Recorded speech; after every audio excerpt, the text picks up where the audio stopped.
If someone had told me a year ago that I'd be sitting in my car, trembling, staring at the home I shared with the man I loved, knowing I was about to walk inside and have my entire world shatter, I would have laughed.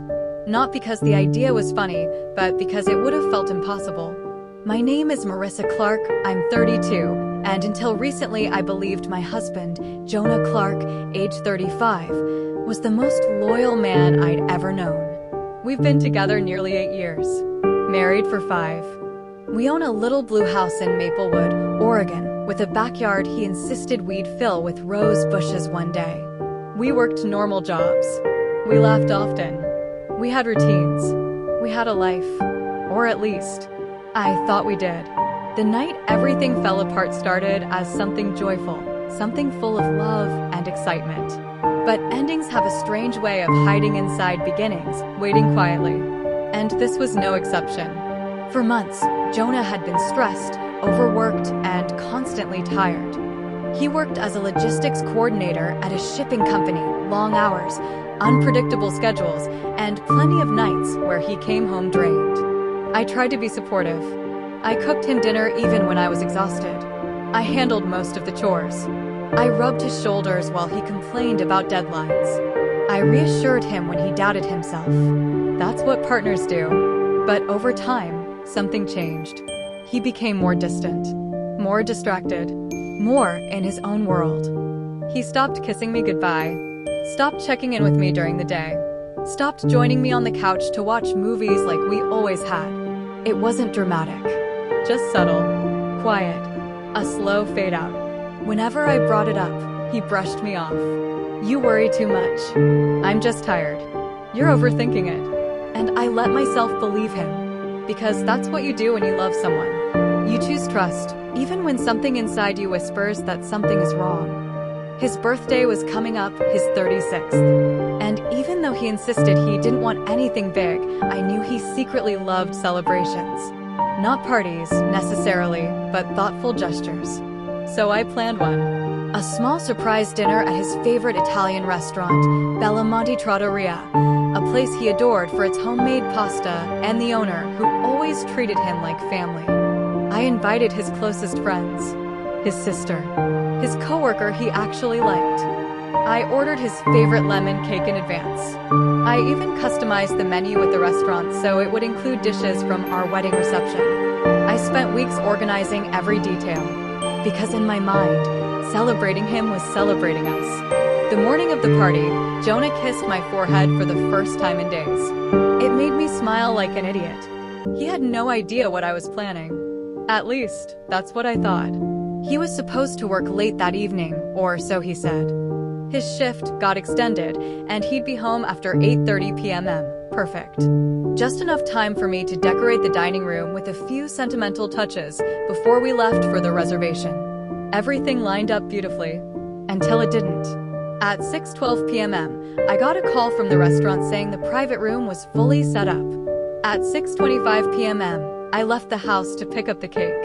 At 6:48 p.m., I stopped to grab the personalized card I forgot to sign.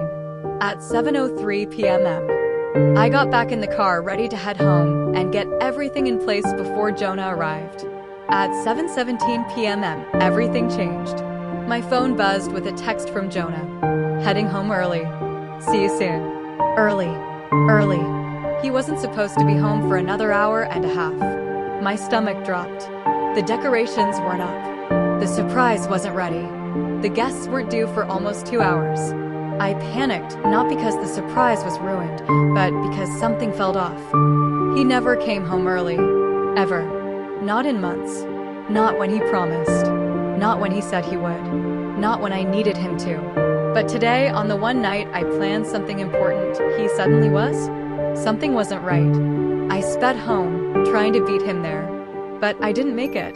My car pulled into the driveway at the exact moment I saw his. But he wasn't inside it. The driver's seat was empty. The engine was off. The front door was slightly ajar. My heartbeat quickened. I grabbed the cake and rushed inside. Jonah, I called, voice shaky. You're home early? No answer. The house was quiet. Too quiet. That unsettling silence you feel in your bones. I set the cake down. walked toward the hallway. That's when I heard it. A noise.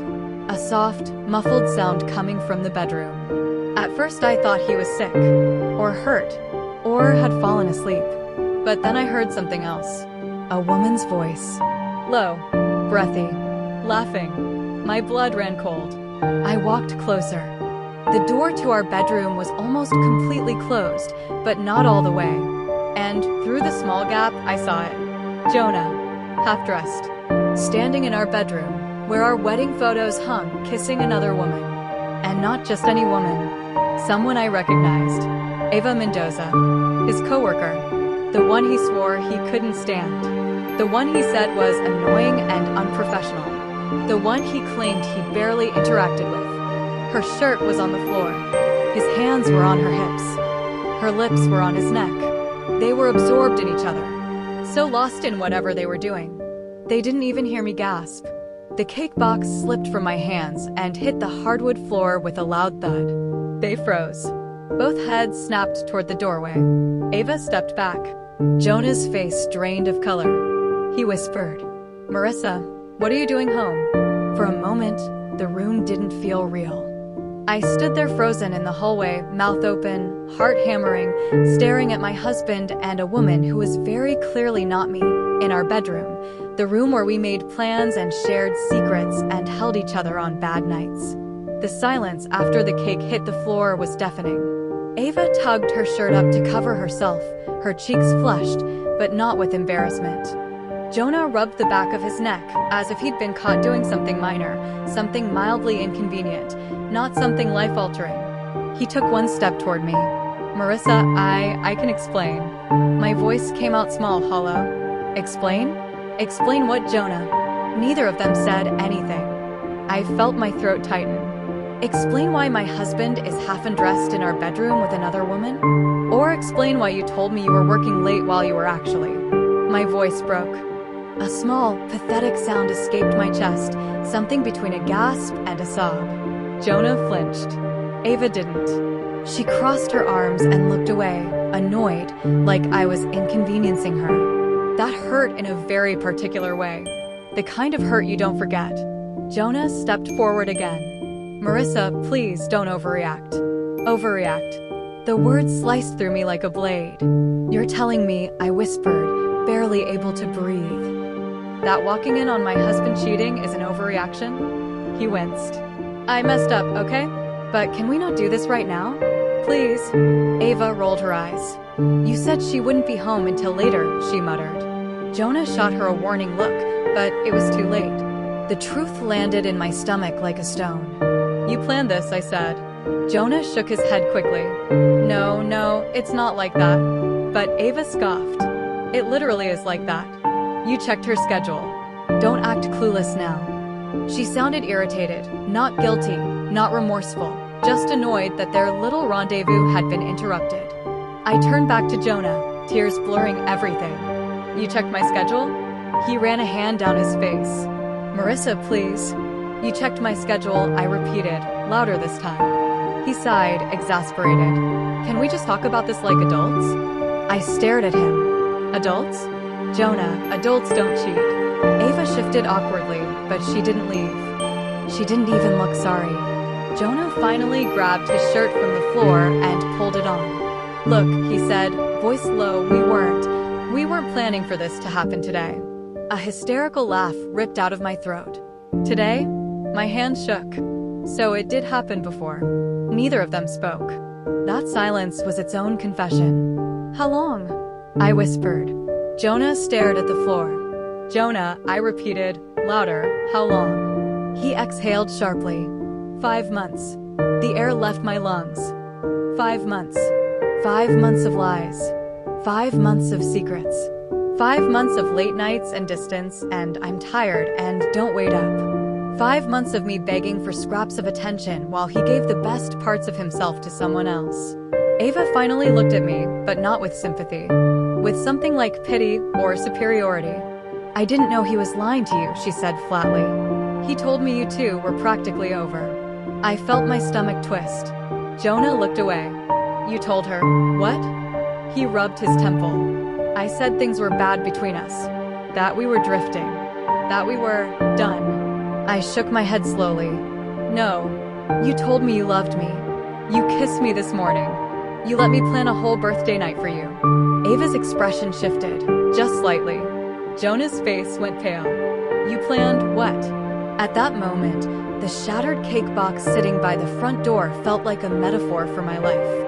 I planned a surprise birthday dinner, I whispered. At Bellamonte, your favorite restaurant. Your sister and your friends were all waiting. Jonah blinked in confusion. Real confusion. Like he actually had no idea what I had done for him. Why would you do that? He asked softly. That question was the final break. Not love, not regret, not heartbreak, but genuine bewilderment. Because I'm your wife, I said, voice trembling. And I believed you deserved to be celebrated. Ava cleared her throat. I should probably go. Jonah shot her a look that said don't, but she ignored it. She grabbed her purse, walked past me without making eye contact, and muttered under her breath. This is too much drama. The front door closed behind her with a quiet click. The sound felt louder than a slam. Jonah and I stood there in the hallway. Same house, same air. But everything was different now. He finally opened his mouth. Marissa, I'm sorry. No, I said, my voice steadier than before. No, you don't get to be sorry right now. He fell silent. I stared at him fully, maybe for the first time in years. My husband, my partner, my best friend, my betrayer. You didn't just cheat, I said quietly. You erased me. You replaced me. You lived a second life while I made dinner and folded your laundry and believed we were okay. He closed his eyes. I continued. 5 months, Jonah. I know, he whispered. I took a shaky breath. Did you love her? Silence. A long one. Then, I don't know. My chest caved in. Do you love me? He didn't answer. Not yes. Not no. Not even a half-hearted lie. Just silence. That silence shattered me more than anything else. Finally, Jonah said softly, Marissa, maybe we should take some time apart. Time apart. Like this was some minor communication issue. A bruise. Not a wound. I felt my heart go numb. You need to leave, I said quietly. He blinked. What? You heard me. Gather your things. Leave. Marissa. Now. He stared at me stunned. I pointed to the door. Go. My voice didn't crack. My hands didn't shake. I wasn't yelling. I wasn't sobbing. I was done. And he knew it. Jonah grabbed his phone, his wallet, his shoes. He walked to the door, hesitated for half a second, then said, I never meant for you to get hurt. I looked him straight in the eyes. You didn't just hurt me, Jonah. You broke something I can't fix. He opened the door, stepped outside, and said nothing else. When the door clicked shut behind him, I exhaled for the first time in what felt like hours. After Jonah walked out, the house felt hollow, like the walls themselves had exhaled and collapsed inward. I stood in the middle of the living room, staring at the door he'd just closed behind him. I waited for the panic to hit, for the shaking, for the sobs, for the collapse. But all I felt was an unnerving stillness, a strange, quiet emptiness. The kind you feel right after a disaster, not during it. I sank onto the couch, pressed my palms to my eyes, and tried to breathe. The clock on the wall ticked loudly, each second pounding in my ears. The house smelled faintly of Jonah's cologne, mixed with the sugary scent of the smashed lemon cake still lying ruined by the entryway. My phone buzzed. I flinched. A message from Jonah. I'll come by tomorrow to get more stuff. We need space. Space. He kept using that word like it was a bandage. I stared at the text for a long time, then set the phone face down. I couldn't talk to him. I couldn't hear more excuses. I couldn't be the understanding wife he expected me to be. Not anymore. About 15 minutes later, my best friend Cassie called me. I hadn't told her anything yet. She didn't know about the affair. She didn't know what I had just walked in on. She didn't know I was sitting alone in a broken home. She simply called because she was on her way to the surprise dinner. Hey, I'm almost at Bellamonte. Should I tell them to bring the candles out first or wait? She asked cheerfully. My throat tightened. I couldn't speak. Marissa? Her voice softened. What's wrong? A single tear slipped down my cheek. Cass, I whispered, barely audible. She inhaled sharply. What happened? I couldn't say the words. My voice broke. I can't go. Where are you? At home. I'm turning around right now.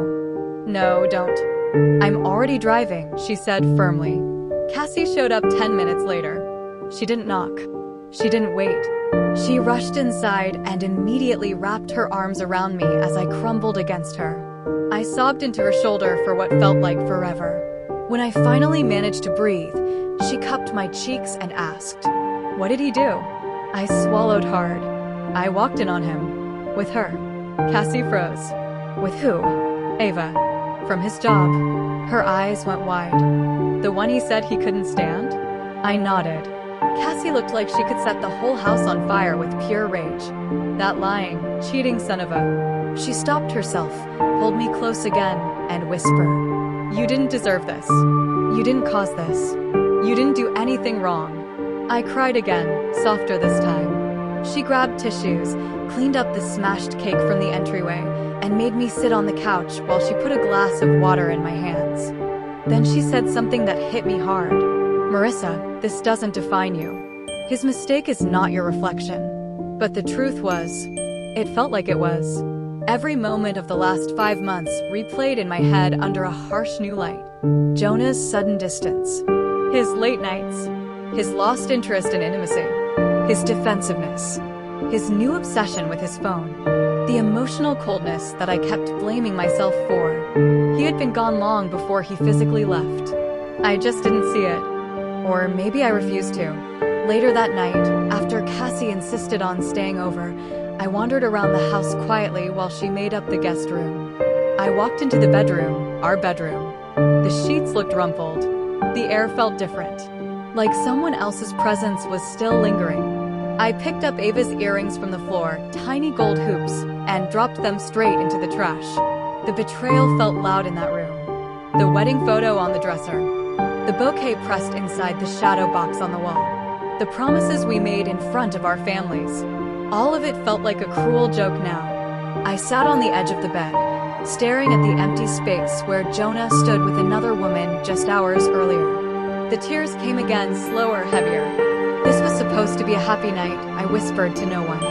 Around 11 p.m., Cassie and I sat in the living room talking. She asked gently, "What do you want to do?" I shook my head. "I don't know." "Do you want him back?" she asked. The question made my stomach churn. "No," I said immediately. "No, not like this. Not after this." Cassie nodded. "But I don't know if I'm strong enough to end it," I admitted. "We've built a life together. A home. A marriage. I don't know who I am without him." Cassie grabbed my hands. "You are someone who deserves love that doesn't come with betrayal. You are someone who deserves loyalty. And you are someone who will get through this, with or without him." I leaned into her shoulder. "I feel stupid," I whispered. "I feel blindsided." "You're not stupid," she said firmly. "You trusted your husband. That's not stupidity. That's love." I wiped my eyes. She added, "And he broke that trust. That's on him, not you." I nodded, but the ache in my chest didn't ease. Cassie eventually fell asleep on the couch. I lay awake staring at the ceiling, feeling the heaviness of everything sinking in. Jonah wasn't here, by his own choice. He was probably with Ava. The thought made me sick.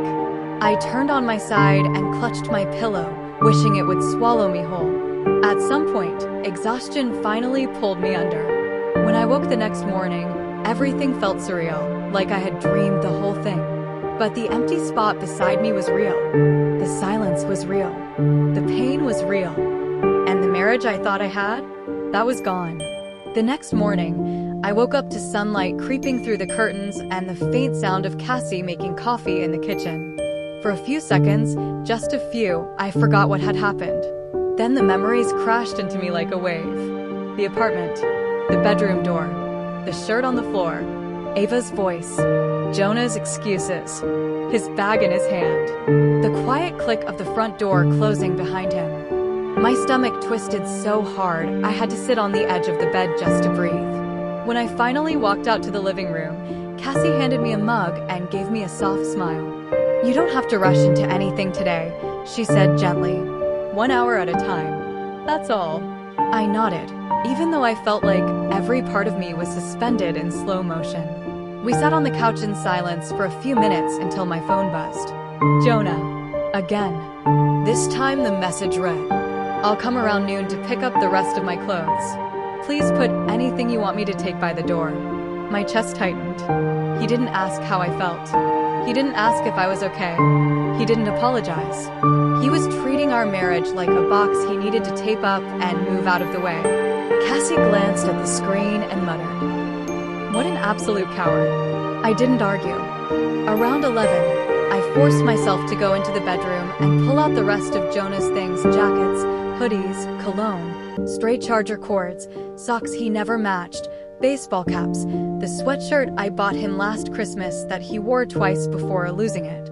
It was sitting at the bottom of his drawer this whole time. I placed everything in a large tote bag and set it by the door. When I stepped back into the hallway, I felt something break inside me. Not dramatically. Quietly. Like a thin piece of glass cracking under the slightest pressure. Cassie stood behind me, watching. "You okay?" "No," I whispered. "But I will be." Noon came, and with it, Jonah. He didn't knock forcefully. He didn't look angry. He didn't look broken. He looked inconvenienced. He stepped inside, eyes flicking to the bag by the door. "Thanks," he said. "Thanks." The word felt like a slap. He didn't look at me directly, just grabbed the tote, adjusted the strap, and moved toward the exit. "Jonah," I said softly. He paused. For a moment, I wondered if he'd turn, apologize, beg for forgiveness, even though I didn't want him back. But he didn't turn. He didn't say anything. He stood there, hand on the doorknob, waiting. Waiting for what? I don't know. Maybe for me to release him from guilt. Maybe for me to say something that would make his leaving easier. But all I said was, "You didn't just ruin our marriage. You erased 8 years of trust in one night." His shoulders tensed for a second, but he didn't answer. He opened the door and walked out again. No goodbye, no explanation, nothing, just silence, and the sound of footsteps fading down the walkway. After he left, Cassie hugged me again as I cried, not broken, hysterical crying this time. Quieter, heavier, the kind that comes when grief settles into the bones, the kind that feels final. When I finally pulled away, she wiped my cheeks and said, "You just did one of the hardest things a person can do. You chose yourself." But right then, it didn't feel empowering. It felt devastating. The future I imagined, the family we talked about, the home we built, the plans we made, had gone up in smoke. And all I had left were the ashes. Over the next few days, I moved through life like a ghost. I called my job and took a few days off. I closed the bedroom door because even walking past it made my stomach twist. I threw away the dried bouquet from our wedding. I boxed up the framed photos of us. Every memory felt tainted, poisoned. Then, 3 nights later, Jonah texted again. "I'm staying at a friend's until I figure things out. We should talk soon. It doesn't have to end like this." I stared at the screen. A friend. Right. Cassie snatched the phone from my hand. "Absolutely not," she said. "He wants comfort without consequences." And she was right. Jonah wanted the security of knowing I'd still be there waiting. He wanted to dip in and out of my life on his own terms. He wanted freedom from commitment and the reassurance of my loyalty. But he didn't want me. Not really. Not enough. I finally texted back. "There is nothing left to talk about. Please contact me only for legal matters." Cassie smiled proudly. "That's my girl." I cried again, but this time, the tears felt different. Less like suffering, more like release. A week passed, then 2. I switched the locks. Filed for separation. Blocked Ava on everything. Stopped checking Jonah's location or social media. I didn't want updates. I didn't want closure. I didn't want to reopen wounds that were finally starting to scab. I wanted peace. And I was slowly, painfully finding it. Every day, the house felt a little less haunted. Every night, I slept a little deeper. Sometimes I woke up missing him, missing the idea of us, missing the version of him I fell in love with. But then I remembered the truth. The version I loved wasn't the version who betrayed me. And that made healing a little easier. One evening, Cassie and I sat on the back porch with mugs of tea as the sun set. She asked quietly, "Do you think you'll ever talk to him again?" I thought for a long moment. Finally, I shook my head. No, not because I hate him, but because he doesn't get to keep being part of a life he walked out on. Cassie smiled gently. "You're stronger than you know." Maybe she was right, because as the sky darkened and the cool air settled around us, I realized something. I hadn't lost my future. I had just been given the chance to rewrite it. Free of betrayal, free of lies, free of someone who didn't choose me. And for the first time in weeks, I felt something new.